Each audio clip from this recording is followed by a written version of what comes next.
This is 7National News. Here are the headlines. Etihad chairman visits first phase site for rail network. Global survey reveals UAE residents among the most satisfied. And Japan says severity of nuclear accident much less than Chernobyl.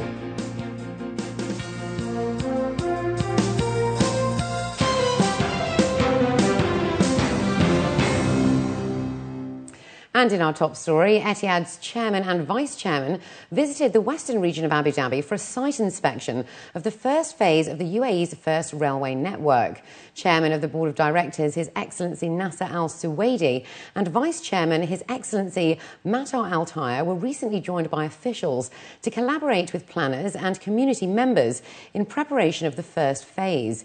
The first section of the 264-kilometre project will be used to transport granulated sulphur from Shah and Habshan to Ruwais for export. The section is being developed in partnership with Abu Dhabi National Oil Company, and construction is set to begin this summer.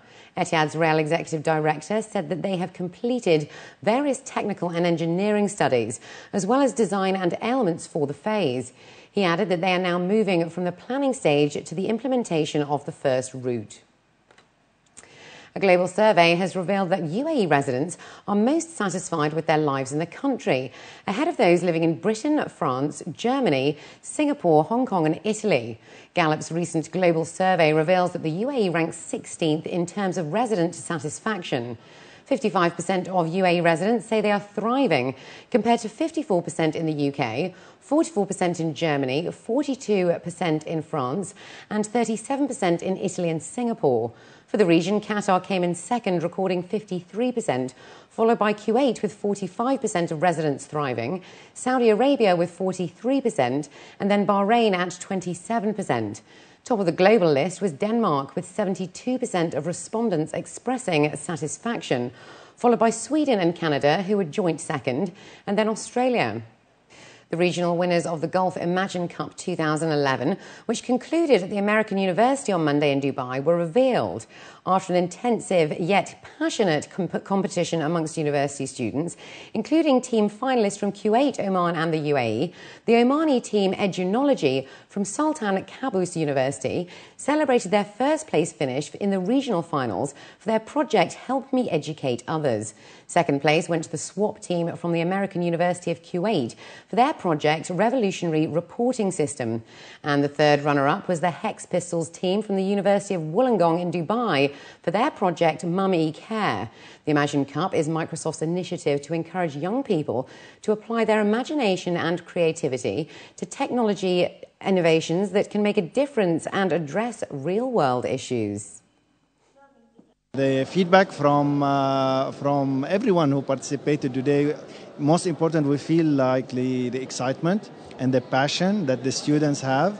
Year after year, I think they're gaining more momentum. They have more access to technologies that is enabling them really to become more and more creative. And we are so happy about that.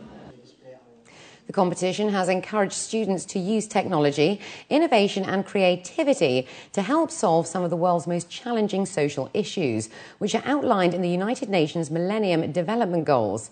In 2010, this global student technology competition brought together more than 325,000 talented students from over 120 countries. Well, our project is a revolutionary reporting system. Basically, it gives the user access to take an image of a problem instead of reporting it by calling. So it gives the organizations, for example, the government or the Ministry of Health, an opportunity to look at the pictures instead of hearing the explanation of any problem being reported. We're not selling the project for a price. It's going to be free, provided that a government or association sponsors our program to help campaign it and market it to all people of different ages and different places, as long as you have a mobile phone that you could use. Officials at the Yas Marina Circuit have confirmed plans to redesign the racetrack layout this summer. The changes to the circuit will be adapted in order to accommodate requirements for motorcycle racing, an additional sport that executives are looking to implement in the near future, according to a local paper. Officials say changes have not been finalised as yet. This also comes off the back of speculation from various racing team management representatives that the track needs more character. Sporting insiders say the overhaul will include more passing opportunities, where the track will be widened to encourage overtaking. The Abu Dhabi Grand Prix will take place on November the 13th, 2 weeks before the season finale in Brazil. The Emirates Identity Authority has finalised the development of the e-form, an online platform for the registration of ID card and population figures.